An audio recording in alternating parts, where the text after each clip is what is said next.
What's up, everybody? It's Dude, and man, we right back in to bring you the latest in the news, hip-hop, sports, and entertainment. And today, we got Kwame Brown finally breaks his silence on the word bust on the Pivot podcast. I must say, Kwame Brown did an awesome job.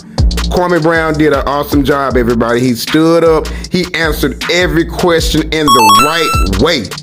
After 20 years of just being silent, I must say, Kwame Brown, I salute you, brother. I salute you. You did an awesome job. You stood in there. You kicked ass and took names.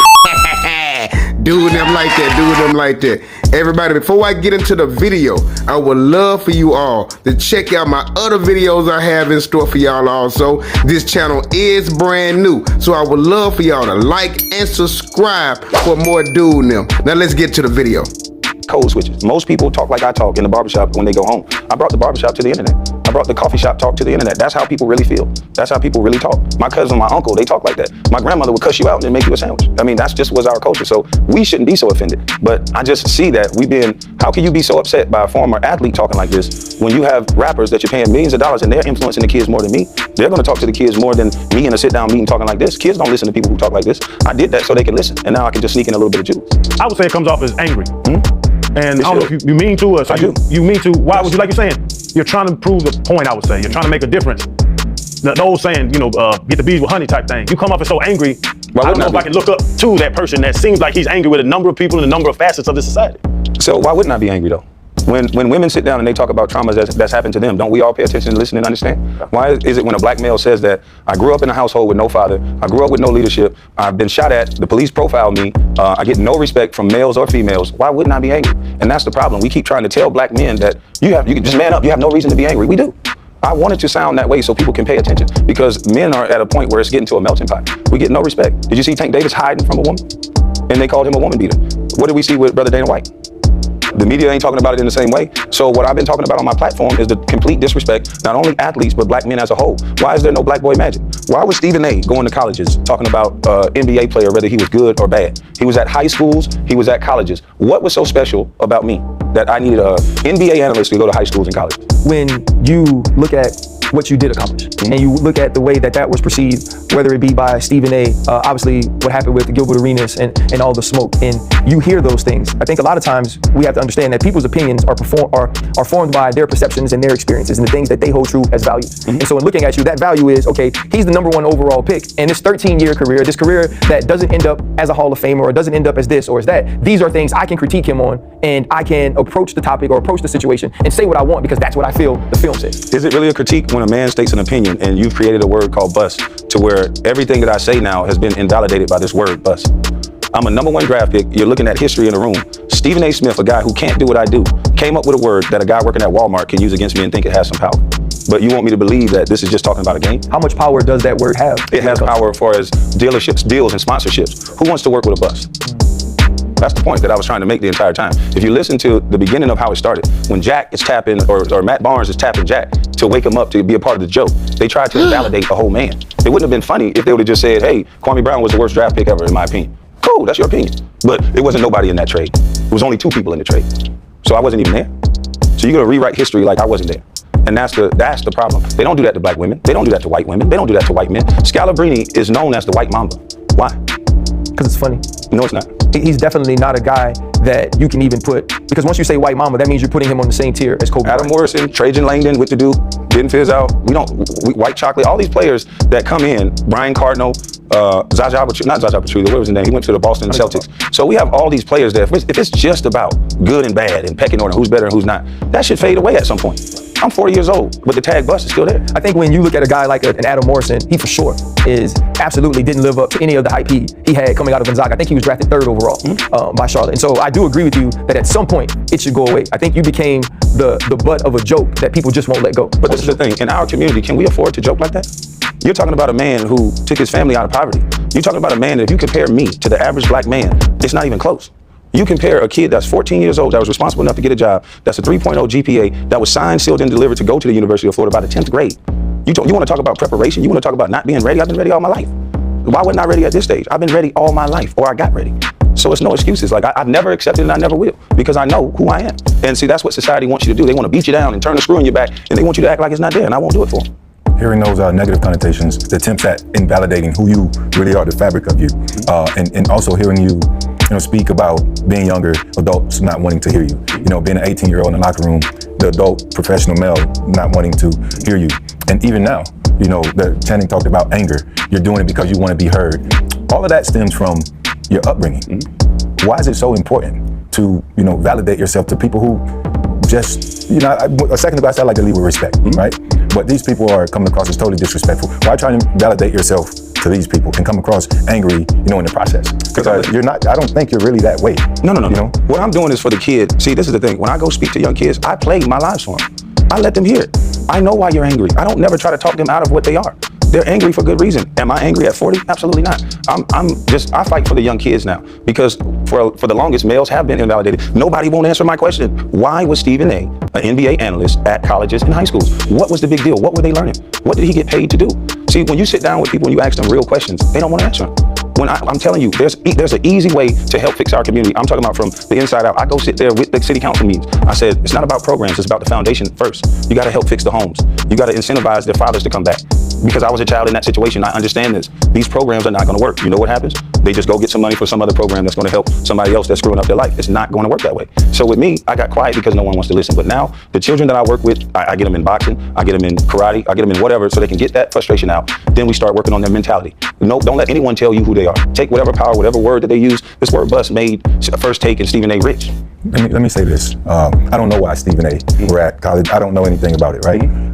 If you fast forward, because that was around 2000, right? 2001, because I was in jail. When you were drafted. Yeah. If you fast forward to 2022 or just a few years ago, including social media, all this stuff, rivals, all these different recruiting programs, it seems to me that he was almost a visionary. Like the media going to high schools, going to colleges, getting in front of everybody, because that's all we see now. They follow these high schoolers. We don't know if they're going to pan out, but they do crown them the next great LeBron or Kobe or Mike before they have a chance to do anything. But what I think, though, and I know RC has the power to set this up, maybe you and Stephen A should talk. Ask him. I've asked Stephen A many times to have a conversation, but he's not going to be able to answer those questions because what I think it was to make this one and done rule set in place. I think I was the poster child for this one and done rule. If you look up every article that's written about Kwame Brown, it's negative. Sally Jenkins wrote an article as if I'm the dumbest guy in the world. When you can look up public records that I have a 3.0 GPA, you can hear the way I speak now, but because I know what I want to do and the way I want to do it, then somehow I'm a problem. Sally Jenkins met me for maybe 2 hours and wrote an article as if we knew each other for 20 years. Rachel Ray or Rachel Roy, same thing. I know what they actually are doing, and it's to diminish the male image. And I just can't see anybody coming with some real proof to say otherwise. Regardless of whether you think I played good and bad in basketball or not, Stephen A has said things like Andrew Wiggins, I wouldn't trade him for a box of cereal. He don't say that type of stuff about other players. And that type of stuff like that is when this man goes and try to go back into his community and say, I was a football player, let me reach these young kids and help them. These kids can see these memes. These kids can see these tweets. They're not going to want to work with him. But if you get a quarterback like Ryan Leaf or one of these quarterbacks that barely made it in the league and was pushed by or whatever else, he can go back and pour into kids. Jamarcus Russell can't. You're ruining these men names with these labels. And that's my point. We've actually had both Jamarcus and Ryan on the show. I think both of the shows were of a different tone because Ryan has been through some things that after football were actually worse than his football career. And I think Jamarcus, much like you, because Ryan heard the same type of thing, and he let the word bust influence him. He let that word affect him emotionally, and he mentioned that on our show. Jamarcus wanted to set the record straight about why he felt like he wasn't a bust, much like you said, to get to that point, to be the first overall draft pick and those different things. And so I do believe that there is a ton of power in that word. There is a ton of power in the way that you're perceived based on how these people with platforms speak of you. Coming out, it's you, it's Eddie Curry, it's Tyson Chandler. Eddie Curry was a bigger body, a banger. Tyson Chandler, longer, athletic, could jump. You were kind of the best of both of them. And that's why you go #1 overall. In your estimation, in your mind, when you think about why wasn't Kwame Brown a Hall of Famer? Why wasn't Kwame Brown an all-star? Can you first start off and say to yourself, you believe you had the goods and the talent to become that? Absolutely. So why, to you, didn't it happen? I got drafted to a team that had Michael Jordan on it. I can't say why. I can't foresee the future, but I know something changed when A. Poland said no. And I don't think MJ is the type of man you can say no to. And I just think that's what it is. And then there's a series of events that happened. They wanted me, I know my mom was a little frustrated because when you're black and you're from the black community and you don't have a father there, you have to harp on that. And my mom didn't like the way, I think she was sitting on the front porch and they were asking her questions. I can't remember who did the interview. And they just wanted to talk about how poor she was and how much money we didn't have and this whole weak story. And it wasn't that weak. We didn't have money for a very short period of time. And then my brothers went crazy. And then, that's what happens in the hood. So to me, it's a story of strength. A 14-year-old kid how many 14-year-olds would have went and got a job to pay half of their mother's bills without missing a beat, without crying? 5 o'clock in the morning, I'm on the porch. The guy's picking me up at 5:30. I'm screeding concrete. I'm digging footings at 14 years old. So you can't tell me I'm not ready when I'm doing grown man shit before I became a grown man. You can't tell me a game is that important. A game was easy. I was doing that game without practice. I was digging footings and then going to whip behind. You know what I mean? I'm digging footings and out there with grown men that's cussing and smoking cigarettes. I'm already grown in my mind. What was different between going to play a game of basketball and somebody giving me a shovel to dig a foot? And Kwame, to speak on that, like you said, you got shot at, you had a job at 14, like you out there cussing, dudes. No, I wasn't. You had to listen to dudes cussing. I wasn't playing that. And you are in a grown man role as a 14-year-old. Yeah. And then there's a narrative out there that when you got to the Wizards, Charles Oakley and Michael Jordan, and correct me if I'm wrong, kind of bullied you. No, I think that's Ricky Hayes and everybody got it. Everybody got the same treatment other than Brendan Haywood because he went to North Carolina. And so that had nothing to do with, because they put it as like that made you struggle on the court because Jordan would talk nasty to you or Oak would, Did MJ or Oak say that? That's what the story is. I'm trying to clear it up. I went back and played for MJ and Oak in Charlotte. And Oak was my coach and I played very well. So I don't know what the story is about. Okay, so that didn't affect you at all because they just said that Jordan would call you in front of the team and call you all kind of derogatory terms. And all Jordan would do that to you too. That's what I'm saying. What's so different? But that wouldn't affect the 18-year-old Kwame? As long as my check was there on the 1st and the 15th, I don't care what he say.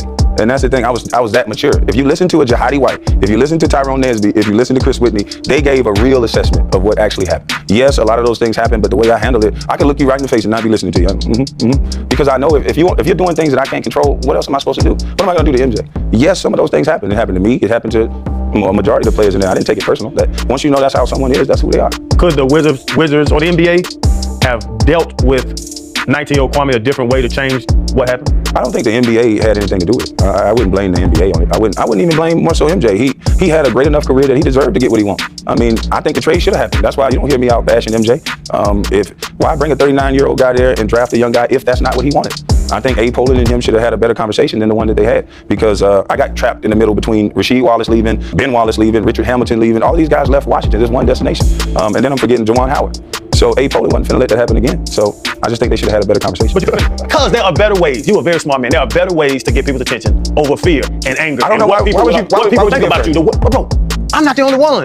The world would feel that way. Not the kids though. The kids listen to that. That have never talked to you feel that way. I guarantee you, when I walk in the room, the first thing kids say to me is, "Becky with the good hair."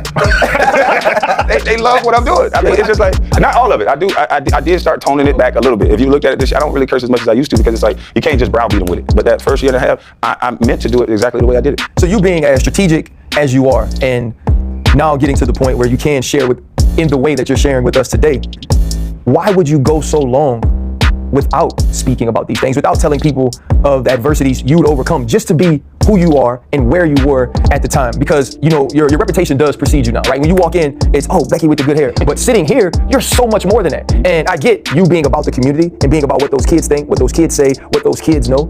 But when you talk about what the word bust has done for you from a deal standpoint, from a perception standpoint, from the way that people want to communicate with you and work with you and all those things, if the world knew what we know now, what people will learn now, or what those kids knew, it wouldn't matter what Stephen A. said. Like, you actually had the power to change some of those things, and you chose not to talk, or you said that people didn't want to hear you, but I believe they did. You just didn't give us an opportunity to. Why would you wait so long to show this? Well, it's two things got to be ready. I have to be ready too. So I think at that particular time I wasn't ready. I've been in court for 5 years fighting for my children. You're talking about a man who, I had my kids in my household, and then I was called a deadbeat, which is supposedly the worst name in the world. And then, so now I tell men, don't worry about labels, don't worry about all that when you know who you are. So it kind of stripped me. And so now that I've been stripped, and I'm very humbled by everything that I've gone through. And so now I think now is the time to just show people you don't got to be a celebrity or a superstar for people to listen to you. They want to go bring out LeBron and all these superstars and bring them to the neighborhood as if that's going to change. What helped me was a small town guy who was at an FCA camp pouring into other children. So if that man could help get me to the #1 draft pick, it's going to take regular people in the community. It's not a celebrity giving out a turkey. And so what I realized throughout my journey, the things that I know is kind of scary. I almost went to jail trying to redo my part. I brought some guys out. I'm like, we're just gonna paint the park. We're gonna put up some new nets. They brought the police around. Yeah. This was the interview that everybody was waiting on. Kwame Brown delivered in fashion. Hey. This is how an interview supposed to go, everybody. These men sat down together and they had an awesome conversation and they brought some insight on the word bust. Salute, dude, I'm in the building. Yeah.